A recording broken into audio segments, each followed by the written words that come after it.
Ed here with the Digital Digest, and today I wanted to share a quick unboxing and first look at the Fotobetter LW-R180F. This is a portable RGB light wand. It retails for a little under $60 US, and in full disclosure, this was sent over by the manufacturer for review purposes. Now, with that out of the way, let's talk about what this incredibly affordable light wand has to offer.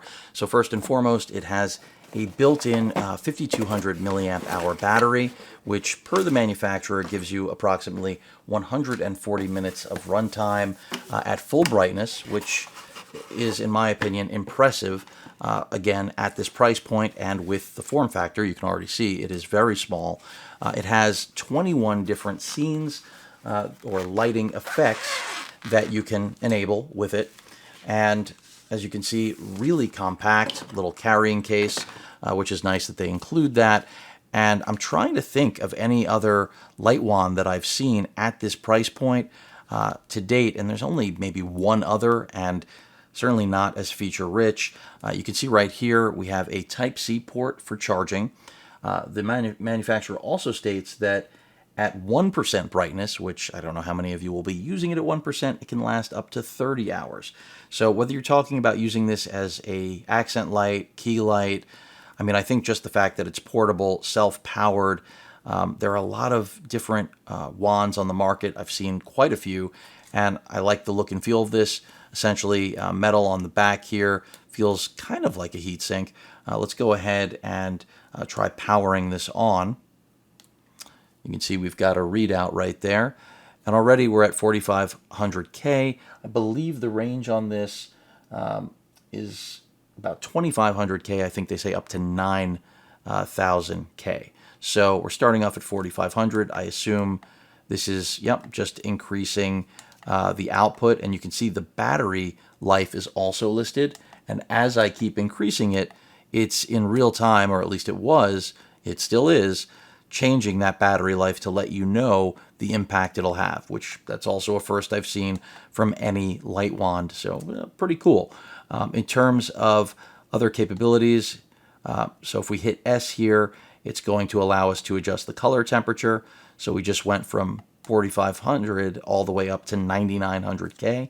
And you can see that is what the light source looks like at 9,900. If I take it all the way down to 2,500, things are going to get quite a bit warmer, and you can see that already happen. And really where that light is going to travel is going to be solely based on positioning. And then if I go ahead and hit the power button again, because it is a dual function, that is where we get the hue for the spectrum of color. So again, pretty straightforward. I can adjust that. You can see the 360 just went to 0, and as I take it down, we should see that color, well, excuse me, the saturation change, or the hue is changing.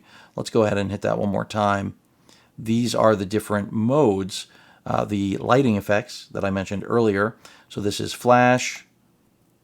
Okay, that's just going to, again, pump up the actual brightness. Let's go ahead. I'm assuming S will take us through the different, yep. So this is a flash that's faster than the previous. We have TV screen now, again, giving you the effect of your subject being in front of a TV. The next one is candle. I'm sure you've seen this before. The next one is flame. And hopefully that's reproducing as the red color I'm seeing. Next we have flame 2, which appears to just be giving you a different pattern of fluctuation. We have the police. No good RGB light would be complete without a police mode, would it? Next we have the ambulance. Next we have fire truck. Again, there are 21 in total. We've got the strobe light, and I'm really impressed by how bright this is. And meanwhile, I haven't taken it up to 100%. Let's do that. Now we're up to 100%, and it's saying an hour and a half. It shows that we're at a full charge, but I have a feeling this could be charged more. Strobe light 3. There are apparently 3 different strobe effects. Chase slow. Looks like it's just cycling. chase mid. I have to say I'm impressed with this light, its output, features, again, at the price, under $60, I think you're going to be very hard-pressed to find something with this feature set. And also, most of the budget light wands do not have Type-C for charging, and I can't tell you how nice it is to have Type-C, because having a micro USB is just, or possibly even a mini, is just unacceptable here in 2022. So Fireworks, Firework 2, we're getting, essentially different looks and feels from each of these different profiles they've created. Firework 3.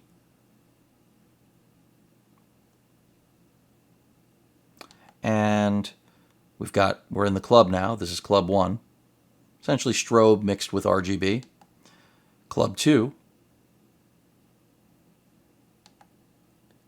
Now we've got romantic. I mean, they've really packed in quite a bit. Flash, a fast flash, and we've come full circle. So if I go ahead and hit the power, again, it's a dual operation button there at my thumb. We're now back to color temperature, and I can make it cool. Now jumping back to the hue, I'm just trying to see, saturation is where I had to go in order to give us, I'm assuming, a different breadth of color. Hue should have been the control.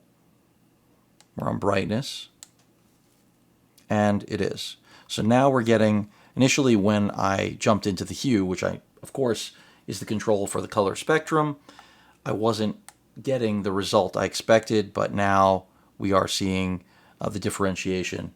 And hopefully that's coming across. I feel like it's only going to properly reproduce when I have it actually pointed at a subject. In this case, it's the desk, but seems to be working well. So the only thing this does not have is a remote control. Everything is clearly going to be controlled here at the console. But I have to say, it's very straightforward. Often, these RGB lights are not so straightforward. If I go ahead and crank down the brightness now, I feel like you'll have a better look at that. So let me do that. If we take it all the way down to 1%, after all, Fotobetter was quoting performance at 1%, so I expect it to be functional. And here we have it at 1%. And this may end up giving you the best idea of, again, the color spectrum it represents. So right now, we're at that 1, and I'm going to go ahead and just take us through steps. And you can see it actively changing. Hopefully that's coming through. I think it is. Going from green to blue. And again, it is really lightweight. Now we're at purple. Going more towards a green.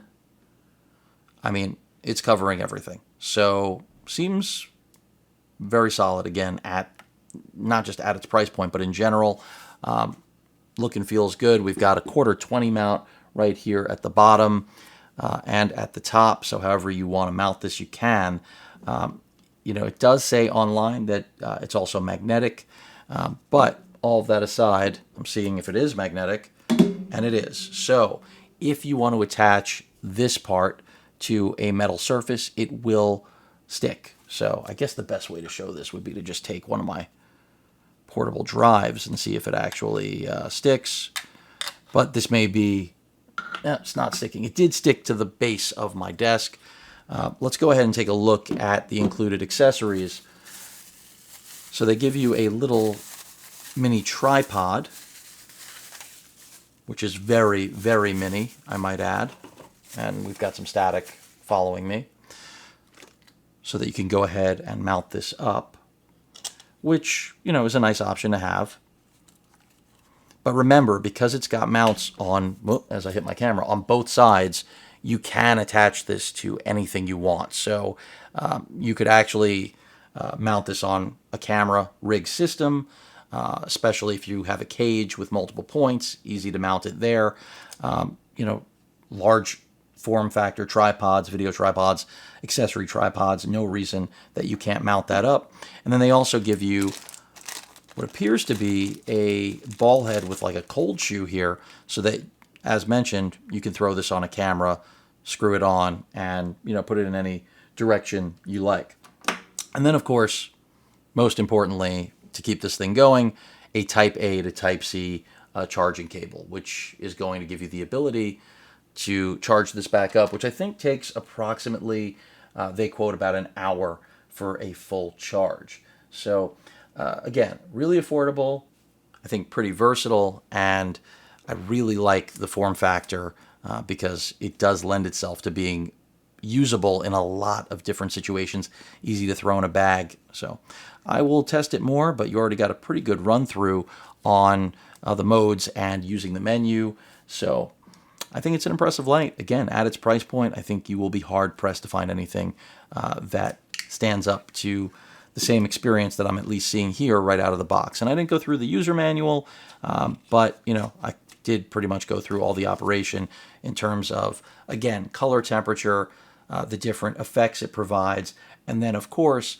inside of just going through the RGB capability, the hue range, and of course saturation, and not most importantly, but definitely important, the brightness. And this light does get very bright, again, for its form factor and price point.